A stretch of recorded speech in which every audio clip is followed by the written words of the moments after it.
मुझे खुशी है कि प्रशासन गांवों के संग प्रशासन शहरों के संग अभियान बहुत शानदार चल रहा है राजस्थान के अंदर। पट्टे दिए जा रहे हैं, घर बैठे हुए लोगों को चक्कर निकालने पड़ते थे। आज मुझे कहते खुशी है कि आपके खुद के जिले में 10,000 से अधिक पट्टे मिले हैं। 10 दिन के अंदर 10,000 से अधिक पट्टे मिले। राजस्थान भर में सबसे ज़्यादा पट्टे कहीं मिले हैं तो धौलपुर में मिले हैं। धौलपुर में मिले हैं। उस अंदाज कर लीजिए कि आपके शिविर कितने सक्सेस चल रहे हैं, इसका अंदाजा आप आराम से लगा सकते हैं। और इसी रूप में आपके बंटवारे के प्रकरण से वो 700 प्रकरण निपटे हैं। शुद्धिकरण के प्रकरण से अभिलेख के अंदर करीब 4,600, नामांतरण खुलने के 5,190, सीमा ज्ञान के पत्रगढ़ी के 839, अलग अलग विभागों के करीब 49,210 ग्रामीणों को लाभ मिला है। 22 विभाग बैठे हुए हैं यहाँ पर। मैं साधुवाद देता हूँ और धन्यवाद देता हूँ इस कलेक्टर साहब को, तमाम ये टीम को और हमारे जनप्रतिनिधियों को, जो तीनों हमारे नौजवान साथी हैं, गिराज मलिंगा जी, रोहित बोरा जी, खिलाड़ी भैरवा जी, जो पूरे दमखम के साथ में जिले के विकास के लिए रुचि रखते हैं। लगातार मिलते रहते हैं हम लोगों से और धौलपुर का विकास कैसे हो उसकी सुझाव देते रहते हैं। शायद आपको मालूम होगा, एक बार मैंने कहा था, पिछली बार जब मैं आपका आशीर्वाद से, अब तो मैं 30वीं बार मुख्यमंत्री बनाऊं, पहली बार बना तब से मैं कह रहा हूं, 20 साल पहले ये प्रतिनिधि बैठे हुए हैं, ये मेरे वित्त मंत्री थे। मुझे इन बुजुर्गों से, उस वक्त में मेरे मंत्रिमंडल में प्रधानमंत्री जी भी थे, चंद्रमणि बेद साहब भी थे, खेची राठौड़ साहब थे, गुलाब सिंह सक्सेना साहब थे, दिग्गज लोग थे जो मोहनलाल सुगाड़ा साहब के वक्त से चले आ रहे थे। मेरा सौभाग्य था कि तमाम लोगों का अनुभव का लाभ मुझे मिला जब मैं मुख्यमंत्री बना पहली बार 20 साल पहले, 21 साल पहले, और वो अनुभव मैं अभी तक काम दे रहा हूँ। और इसीलिए ये हमारे जो प्रोग्राम चल रहे हैं राजस्थान भर के अंदर, कैसे संकट आ जाओ, उस वक्त में भी भयंकर काल पड़ गया था, 3-4 लगातार काल पड़े थे। हमने घर घर में गेहूँ पहुंचा दिया। याद होगा आप लोगों को, घर में बोरी रखने की जगह नहीं थी तक गेहूँ पहुंचा दिया। काम के बदले अनाज जोड़ने में कोई कमी नहीं रखी। और कैसी भी स्थिति, कोरोना आ गया अभी तो आपने देखा होगा पूरे देश के अंदर नाम हुआ राजस्थान का शानदार प्रबंधन यहाँ पर हुआ। मृत्यु दर बहुत कम रही, रिकवरी रेट अच्छी रही, दवाओं का इंतजाम हमने किया, फ्री इलाज किया। ऐसा आपने कभी देखा नहीं होगा। बसों के अंदर शानदार व्यवस्था करी हम लोगों ने। पूरे देश में मजदूर पैदल जा रहे थे, राजस्थान में कोई मजदूर पैदल नहीं चला। सबके लिए इंतजाम किए गए, सबको भेजा गया दूर दूर पूरे देश के अंदर, चाहे असम हो, चाहे वो बिहार हो, चाहे वो बेंगलोर हो या केरल क्यों नहीं हो। इस प्रकार से जब कभी चुनौती आई है सरकार के सामने, तो हमेशा हम लोगों ने उसको कामयाब करने में कोशिश करी और आपका सहयोग कम नहीं मिला मुझे। मैंने कहा, हम सब लॉकडाउन बंद थे घरों के अंदर, तकलीफ में लोग थे, कई लोग सुबह शाम कमा के खाते थे। मैंने कहा कोई भूखा नहीं सोना चाहिए। मुझे कहते घर है कि अभी आपने रीट के वक्त में मुझे रोहित बोरा बता रहा था किस प्रकार से आपने रसोड़े चलाए आप लोगों ने। जो बच्चे बाहर जाए थे, चाहे वो यूपी के, आगरा के हों, मथुरा के हों या कहीं के भी हों, धौलपुर की जनता ने भी उनको पक्का गरम खाना खिलाया, खाने के पैकेट बनवाए। कोई लड़कियां आ गई तो बशेरी तक भेजा उसको, एटीएम के थ्रू व्यवस्था करी, सुरक्षा की। वो आश्चर्यचकित रह गए कि राजस्थान बसें फ्री है, प्राइवेट बसें हमने किराया कर ली, वो फ्री रखी बच्चों के लिए। कोई तकलीफ नहीं आनी चाहिए। और इसी रूप में मैं देख रहा हूं कि 2.5 साल सरकार को करीब करीब हो गए। दिसंबर में अगली बार तो 3 साल हो जाएंगे, 17 दिसंबर को। तो मुझे गर्व इस बात का है, अभी मैं लिस्ट पढ़ रहा था आपके यहाँ की, 1.5 साल चला गया कोरोना के अंदर, तो करीब 1.5 साल मुश्किल से मिला मुझे। 1.5 साल में जो रोहित बोरा ने मांगा मुझसे, गिरिराज मलिंगा ने मांगा, खिलाड़ी बैरवा ने मांगा, मैंने कोई काम मना नहीं किया इन लोगों को। 70 साल में जितनी कॉलेज नहीं खुली होगी उससे ज़्यादा कॉलेज मैंने 2 साल में 123 कॉलेज खोल दी।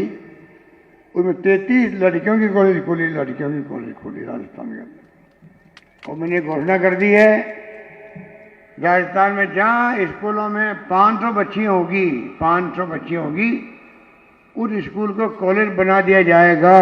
ये घोषणा में आप सोच सकते हो, इस सोच के साथ हम आगे बढ़ना चाहते हैं। लड़कियाँ पढ़ेगी और तेज गति से प्रदेश का विकास होगा। पढ़ाई का जमाना है। राजीव गांधी ने सपना देखा था 21st सेंचुरी का। आज कंप्यूटर आ गए, इंटरनेट की सेवाएं हैं, मोबाइल फ़ोन बच्चों के साथ में सामने है, साथ में है, और वो पूरी दुनिया का ज्ञान रखते हैं अपने पास में। ये मोबाइल फ़ोन, सोशल मीडिया भी है और पूरी तरह का ज्ञान भरा हुआ, जितना चाहो ज्ञान आप प्राप्त कर सकते हो उससे। अब जो समाज के लोग, जिस परिवार के लोग, जिस वर्ग के लोग नहीं पढ़ेंगे वो पीछे रह जाएंगे, वही आगे बढ़ेगा जो पढ़ाई में होशियार होगा। हमारे शिक्षा मंत्री जी गोविंद दोतादरा जी ने अंग्रेजी स्कूल का प्रयोग किया, इंग्लिश स्कूल का। आप बताइए, प्राइवेट स्कूल में भेजते थे बच्चों को अंग्रेजी पढ़ाने के लिए तो फीस बहुत ज़्यादा लगती थी। अब सरकारी स्कूल में फ्री है। बच्चों की इतनी लाइन लग गई है कि लॉटरी खोलनी पड़ रही है, कौन बच्चा एडमिशन लेगा कौन नहीं लेगा, स्थिति बन गई है। हमने कहा 5,000 की आबादी के हर गांव में स्कूल खोल दी जाएगी। तो इस प्रकार से अंग्रेजी जिस दिन गाँव में घुस गई, हालांकि मैं तो हिंदी का पक्षधर हूँ खुद, बचपन में मैंने विरोध किया अंग्रेजी का। मैं वो व्यक्ति हूँ, 50-60 साल पहले जब बचपन में पढ़ते थे तो तमिलनाडु और कई राज्यों में हिंदी का विरोध होता था। कोई हिंदी का बोर्ड लगता था तो जला देते थे। हमने कहा कि नहीं, हम तो हिंदी सीखेंगे, हमारे हिंदू प्रदेश है, हिंदी प्रदेश है, अंग्रेजी किस काम आएगी हमारे। पर आज मैंने महसूस किया अंग्रेजी का अपना महत्व बढ़ गया है, अंतर्राष्ट्रीय भाषा के रूप में है, आगे बढ़ना है देश में या विदेश में, वो ज्ञान होना भी आवश्यक है। तो हिंदी के साथ साथ में हर परिवार को चाहिए बच्चों को अंग्रेजी सिखाए, उनकी पर्सनैलिटी डेवलप होगी। आने वाले वक्त के अंदर वो आपके माँ बाप का नाम रोशन करेंगे, परिवार का नाम रोशन करेंगे, अपने गांव का नाम रोशन करेंगे। तनख्वाह मिलती 25 लाख, 50 लाख, 1 करोड़ IT सीखने के बाद में। इस रूप में हम लोगों ने काम शुरू करा था। नौकरी हमने करीब 90,000 से अधिक नौकरियां दे दी राजस्थान के अंदर। अभी बच्चे हमारे कह रहे थे रिट में और भर्ती निकालो, आप निश्चिंत रहो। हम लोग लगे हुए हैं, शिक्षा मंत्री जी खुद पूरी रुचि लेते हैं। जहाँ जहाँ जिस विभाग की नौकरी लग सकती होगी पूरा हम लोग खुद मॉनिटरिंग कर रहे हैं, नियम कायदे भी चेंज कर रहे हैं। हिंदुस्तान में कहीं नहीं होगा कि सरकार एक बार चली जाती है हाई कोर्ट में या सुप्रीम कोर्ट में अपील करने के लिए, वो अपीलें हम लोग वापस ले रहे हैं कोर्टों से। ऐसा कभी देखा आपने कि बच्चों को राहत मिलनी चाहिए, नौकरी में व्यवधान नहीं आना चाहिए। आगे भी हम पूरा ध्यान रखें कि 77,000 नौकरियाँ लगने की प्रक्रिया चल रही है। इसलिए मैं कहना चाहूँगा राजस्थान में चाहे वो एक योजना लेके आए हम, चिरंजीवी योजना। अभी मुझे एक महिला खरीदी है, अभी माइक से बोला, अभी सुना होगा, करीब 2 लाख का उसका बिल बना होगा। महिला का बिल 2 लाख का। वो बता रही थी कि मैं इलाज करा के आई हूँ जयपुर में, 2 लाख का मेरा बिल बना, 1 रुपया नहीं लगा मेरे को। इतनी शानदार चिरंजीवी योजना लागू की है। आप सबका बीमा हो गया है, आप सबका हो गया बीमा, और 5 लाख तक का परिवार का खर्चा होगा, चाहे सरकार का अस्पताल हो चाहे प्राइवेट हो, सबका फ्री इलाज होगा आप लोगों का। क्योंकि आप जानते हो घर बिक जाते हैं, गहने बिक जाते हैं, उधार लेना पड़ता है इलाज के लिए, माँ बापों के लिए भी। इतना बड़ा फैसला हिंदुस्तान में कहीं नहीं हुआ, राजस्थान में हमने किया है। और जो नामांकन नहीं करवाया अभी तक भी, मैं कहना चाहूँगा नामांकन करवा दें। जो पैसे वाले हैं 850 रुपये लेते खाली उससे फॉर्म भरने के लिए, और कई गाँवों में देखा है 850 रुपये भी नहीं दे पा रहे वो लोग। हमने कह दिया कलेक्टर को, ऐसे कोई लोग हों जो 850 रुपये नहीं दे पाए हैं, कल वो बीमार पड़ गया और उसके 2 लाख 3 लाख का खर्चा हो गया, तो फिर वो कैसे भरेगा वहाँ पे? उसको जिंदा रखना जरूरी है हमें।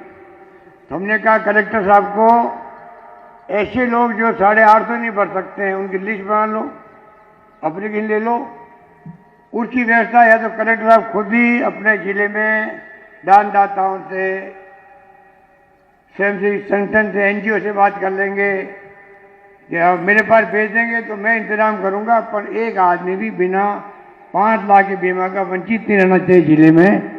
ये हम लोग की ख्वाहिश से मैं निवेदन करना चाहता हूँ। इस रूप में हमने हर चीज़ को बहुत बारीकी से दिया। पहले दवाएं फ्री करी, अस्पतालों में पिछली बार टेस्ट फ्री कर दिए और आगे बढ़े हैं। इससे राजस्थान में पानी घर घर पहुँच रहा है आपके यहाँ। आपके यहाँ तो अभी मैं बताऊंगा क्या क्या काम, काली स्टील की योजना भी मंजूर करवा दी हमारे साथियों ने। सब जगह पर घर घर पानी पहुंचाने की योजना चल रही है। राजस्थान में 50,000 करोड़ रुपये खर्च होंगे, 50,000 करोड़ खर्च होंगे। हम चाहेंगे कि भारत सरकार और राजस्थान सरकार आधी आधी भागीदारी दोनों की है योजना के अंदर, और 45% पैसा भारत सरकार, 45% पैसा राजस्थान सरकार, 10% पैसा गांव के लोगों ने मांग रही सरकार की जो योजना उसके अंतर्गत। कई गांव दे नहीं पा रहे हैं। मैंने कहा उनको नरेगा से जोड़ दो, नरेगा में काम चलते हैं, कोई भी तरीका निकालेंगे, गांव वालों बाहर नहीं पड़े, पर पानी घर घर नल पहुंच जाए, ये हम लोग सुनिश्चित करना चाहते हैं। इस रूप में काम हाथ में लिया गया। तो पानी की योजना हो चाहे बिजली, आजकल सोलर की भगवान की कृपा से, सूर्य भगवान की कृपा से जो किरणें निकलती है उससे बिजली पैदा होने लगी, मालूम है आपको। राजस्थान में, उसमें सिरमौर है देश के अंदर, जैसलमेर, बाड़मेर, बड़े बड़े धौरे, जोधपुर के अंदर वहाँ प्लांट लग रहे हैं। बिजली की कमी नहीं आने देंगे। थर्मल प्लांट की जरूरत पड़ी तो वो भी लगाएंगे राजस्थान के अंदर। आपके यहाँ नेफ्ता बेस्ड प्लांट लगाया तो मैं खुद आया था धौलपुर के अंदर कोई जमाने के अंदर, वो बहुत ही महंगा हो गया इसलिए वो चल नहीं पा रहा है। हम चाहेंगे कि प्लांट भी लगे, सोलर प्लांट लगे, हवा से बिजली बनती है, विंड एनर्जी 4,500 मेगावाट बनने लगी राजस्थान के अंदर। तो हमने कोई कमी नहीं रखी है। दिन को बिजली मिले, रात को नहीं मिले, किसान को रात भर खेत में रहना बड़ा तकलीफ आता है, तमाम काम हम लोग कर रहे हैं। इसलिए मैं कहना चाहूँगा किसानों के लिए अलग बजट ला रहे हैं हम लोग। जैसी हमने घोषणा की पिछली बार बजट में, किसानों का अलग बजट पेश करूँगा। तमिलनाडु सरकार ने तो कर भी दिया है वहाँ पर, यहाँ भी 2-2.5 महीने बाद में आ रहा बजट सेशन, तो किसानों का अलग बजट पेश होगा। तो आप समझ सकते हो कितनी प्रायोरिटी मिलेगी किसानों को। उस रूप में चाहते हैं कि आप सबका भला हो। शिक्षा मैंने बताया आपको, कॉलेज खोल दिए, स्कूलें खोल रही है, कोई कमी नहीं रख रहे हैं। इसको स्कूलें प्रमोट हो रही है। और पेंशन बड़े रूप में 80 लाख लोगों को पेंशन मिल रही है, बुजुर्गों को, बूढ़े लोगों को, विधवाओं को, एकल नारी को, निःशक्तजनों को। वो काम अलग चल रहा है। कोई जवान 30 लाख लोगों को मुश्किल से मिलती थी।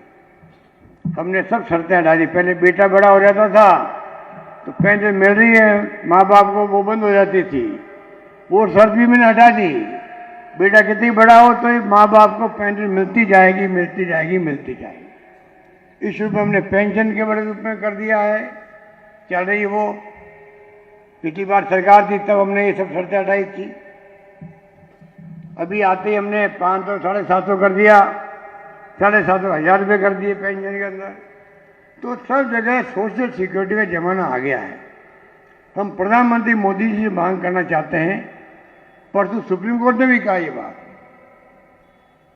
2 का है, जो बात मैं बोल रहा हूं 15-20 साल से, कि आज आधुनिक भारत के अंदर सामाजिक सुरक्षा मिले हर व्यक्ति को।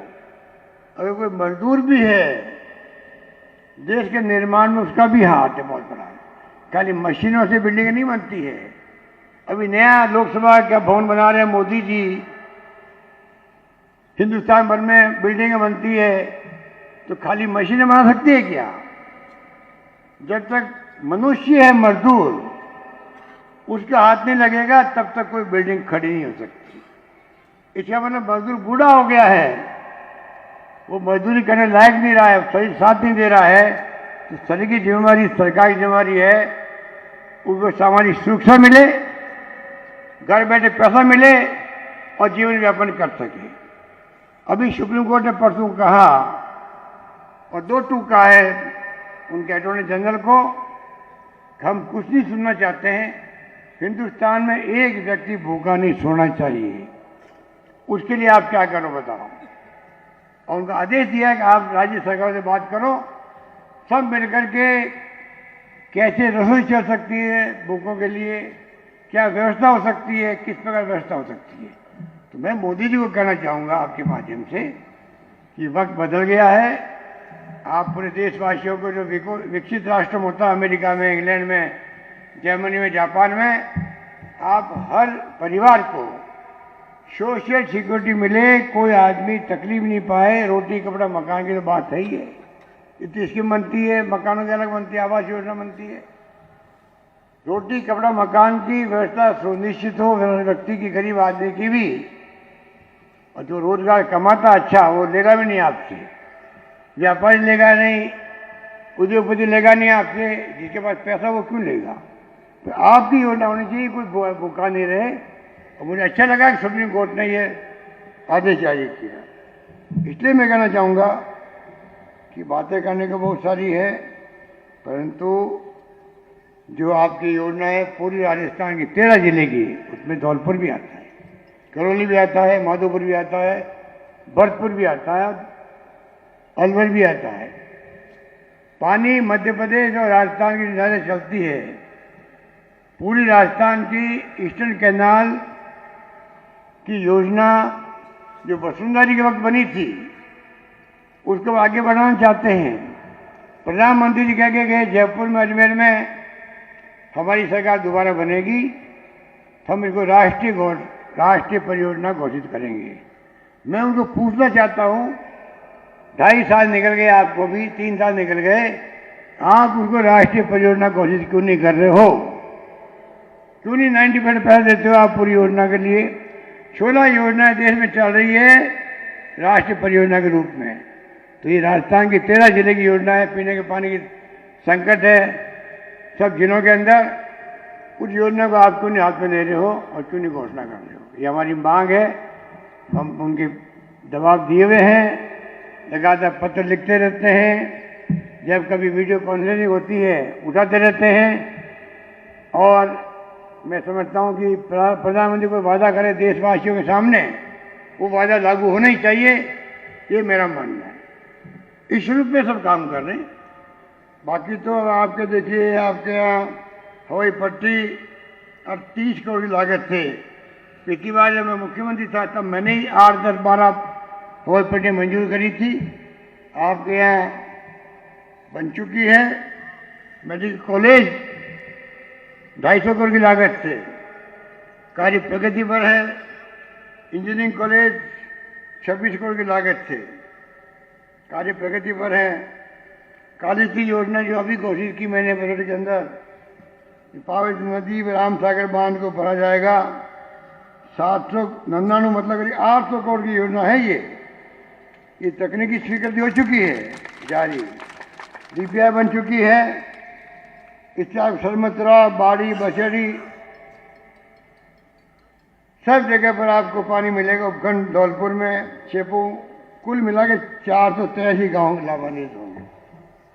इस प्रकार से जो मैं समझता हूं कि रिंग रोड बारी की है 48 करोड़ की, शेपो का बाईपास है 8 किलोमीटर का 18 करोड़ का, स्वीकृति हो चुकी इसकी भी। सोने का गुर्दा पुल है 84 करोड़ का, वो स्वीकृति हो चुकी है। 10 ऑक्सीजन प्लांट लग चुके हैं। कितना हाहाकार मर गया था देश के अंदर ऑक्सीजन को लेकर के, लोग कितने लोग मरे देश के अंदर, करीब 9000 लोग मर गए देश के अंदर। आप बताइए, कोरोना ने बहुत ही जिस प्रकार का तांडव मचाया है देश के अंदर, उसको देशवासी क्या पूरी दुनिया नहीं भूल सकती। और मैं इस मौके पर कहना चाहूँगा आपसे भी, कई लोग बैठे मास्क लगाए हुए, मुझे खुशी है कि महिलाएं बैठी हुई है। ये मास्क बहुत जरूरी है। अभी पिछले 10 दिनों में वापस कोरोना फैलने लग गया, राजस्थान के अंदर भी, देश के अंदर भी। पर यूरोपीय मुल्कों में बहुत भयंकर आतंक मचाया हुआ है ये। जर्मनी में लोग बहुत मर रहे हैं, अमेरिका में हालत खराब है, यूरोपीय मुल्कों में बढ़ता ही जा रहा है ये। और तो रशिया में बेड नहीं मिल रहे लोगों को, तो ये अभी गया नहीं है। इसको अगर अभी हमारे यहाँ जो स्थिति बनी लगता खत्म हो गया, खत्म नहीं हुआ है। हमें सावधानी रखनी पड़ेगी, मास्क लगाना पड़ेगा, प्रोटोकॉल का पालन करना पड़ेगा, जो आपको करना चाहिए। बाकी तो आपके कॉलेज खोल दी हर तहसील में, आपके बाड़ी में, बसई, नवाब में, मनिया में नवीन राजकीय कॉलेज खुल गई है, चालू भी हो गई है। बाड़ी में हमारे मलिंगा साहब 2 कॉलेज ले गए, लड़कियों की लड़कों की। बड़ा होशियार आदमी है ये, फटाफटू के ले गया। धौलपुर लिफ्ट सिंचाई और पेयजल योजना 852 करोड़ की है। आप बताइए, ये धौलपुर, मणिया, सेपो, राजाखेड़ा तहसील के 256 गांव के किसानों की सिंचाई की योजना भी साथ जुड़ी हुई है, और पीने के पानी की भी है। तो रोहित बोरा जी ने इन सब साथियों मिलकर इसको पूरा करवाया है, घोषणा करवाई है। जल जीवन मिशन 660 करोड़ रुपए, 200 योजनाएं स्वीकृत हो गई है। 455 गांव में ये घर घर पेयजल पहुंचेगा। इस प्रकार से बहुत लंबी बातें हैं। सिंगरोई में पेयजल व्यवस्था, प्रधानमंत्री ग्रामीण सड़क योजना, ग्रामीण जल योजना। कहने का मतलब यही है कि आपके क्षेत्र में, मैंने पहले भी कहा था 20 साल पहले, कि जो बॉर्डर डिस्ट्रिक्ट है, चाहे धौलपुर हो चाहे भरतपुर हो, चाहे झालावाड़ हो या बारा हो, चाहे जैसलमेर हो या बाड़मेर हो, जो लगता है डिस्ट्रिक्ट, वहां पे सरकारों को, किसी पार्टी की सरकार हो, उसको ज्यादा ध्यान देना चाहिए। दूर के इलाके होते हैं, अधिकारी जाना पसंद नहीं करते वहां पर। बाड़मेर में तेल निकल गया, रिफाइनरी लग रही है, और बाड़मेर बहुत तेज गति विकास कर रहा है, वो होटलें बन रही है वहां पर, कॉलेज खोल रही है, सब कुछ हो रहा है, तो जाके लोग जाने के रहने तैयार है। अधिकारी भी बड़ा तकलीफ पाते हैं। तो मैंने उस पर भी कहता था, हमारी गवर्नमेंट आज जब आएगी, हम कोशिश करेंगे कि बॉर्डर डिस्ट्रिक्टों में विशेष ध्यान रखें। इसलिए जो मांगा मुझसे रोहित बोरा ने, मलिंगा जी ने, बैरवा जी ने, मैंने कोई काम इनको मना नहीं किया है, ये मैं कह सकता हूं। आज जो मांगे उठाई है, अभी तो बजट आने वाला 2 महीने पहले, बाद में आने वाला। मैंने मलिंगा जी को कहा है, आप चिंता मत करो, आपका जो क्या मांगे इनकी, एक तो नगला बिगोला के समय नदी पर पुल स्वीकृत किया जाए, ये मुख्य मांग इनकी है। तो मैंने कहा अभी 2 महीने रुक जाओ भैया, एस्टीमेट बनवा देते इसका, इसके बाद में इस पर भी ध्यान देंगे, और आपका वादा किया हुआ जनता जो पूरा करवाएंगे, ये मैंने इनको कह दिया है। जो जो मांगे करेंगे ये हम ध्यान देंगे। यही बात कहता हुआ मैं आपको बहुत शुक्रिया अदा करूंगा। जब जब मैं निकला भी हूं इधर से, बाड़ी की जनता जो है, मैंने देखा मलिंगा के प्रति इतना स्नेह है कि मैं जब कभी एक बार सरमत्रा गया, आपकी सरमत्रा गंगापुर की जो ट्रेन की बात थी, ब्रॉडगेज की, जो करौली होकर जाने वाली थी, सरकार बदल गई और हमारी महारानी साहिबा ने उसको बंद करवा दिया, वसुंधरा जी ने बंद करवा दिया, वरना अभी तक बन जाती वो। उसका शिलान्यास में ही गया था, रेल मंत्री जी आए थे और मैं बाई रोड निकला तो मैंने देखा कि यहाँ तो मल्लिका जी पब्लिक मीटिंग कर ली है, 1000 लोग इकट्ठे हो गए उस वक्त में ही। तो आपके धौलपुर के लोगों का प्यार व स्नेह बहुत हमें मिलता रहता है। और आपके जिला सभा के साथ ये है कि पद्म सिंह जैसे आपको नेता मिले पिछले 50 साल से ज़्यादा हो गया होगा, कि 50 साल तो मुझे भी होने आ गए राजनीति करते हुए, बचपन में राजनीति में आ गए। ये तो मेरे ख्याल से 60-65 साल इनको हो गए, नौजवान थे ये भी उस वक्त में। तो इनका तो लाभ पूरे प्रदेशवासियों को मिला, इनके अनुभवों का लाभ। और अभी जो नई टीम तैयार हुई है रोज बोरा की, मलिंगा जी की, भैरवा जी की, मैं उम्मीद करता हूँ तीनों का भविष्य बहुत उज्जवल बने आने वाले वक्त के अंदर। हमारी सरकार जो भी क्राइसिस में आई थी, अभी मालूम है आपको, 34 दिन तक हम होटलों में रहे थे और जो जम के एकदम साथ दिया मेरा, सरकार उसी कारण बची है, हमारी गवर्नमेंट बची है। वरना ना तो मैं भी यहाँ आ पाता आपके बीच में और ना आप यहाँ सुनने को इकट्ठे होते मेरे लिए। तो आप बताइए सरकार का बचना और सरकार का नहीं बचने में कितना बड़ा फर्क होता है। जिन्होंने साथ दिया हमारा, जिन्होंने साथ दिया मेरा सरकार बचाने में, उनको हम भूल नहीं सकते। उसमें हमारे निर्दलीय भी थे, उसमें बीएसपी के लोग आए थे, उन्होंने साथ दिया, बीजेपी के लोग भी थे, सीपीएम के लोग भी थे। और जनता का मूड था कि सरकार बचनी चाहिए, आपका आशीर्वाद था मेरे साथ में। इसलिए आपने भी एमएलए को हमेशा यही कहा उस वक्त में, चाहे 2 महीना आपको रहना पड़े होटल में, परवाह मत करना, सरकार जानी नहीं चाहिए। इस भावना के साथ में प्रदेशवासियों ने साथ दिया और सरकार हमारी बच गई।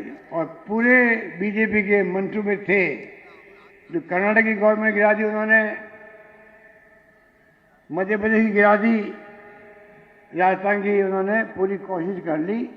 राजस्थान वासियों की एकजुटता के कारण से सरकार गिरी नहीं, इस बात का मुझे एहसास है। और मैं संकल्प किया हुआ हूँ, जब तक जान में जान है, राजस्थान प्रदेश वासियों की सेवा करने में कोई कसर नहीं छोड़ेंगे। ये मैं निवेदन करना चाहता हूँ आपसे। यही बात कहता हूँ, मैं अपनी बात समाप्त करता हूँ। धन्यवाद। जय हिंद। धन्यवाद।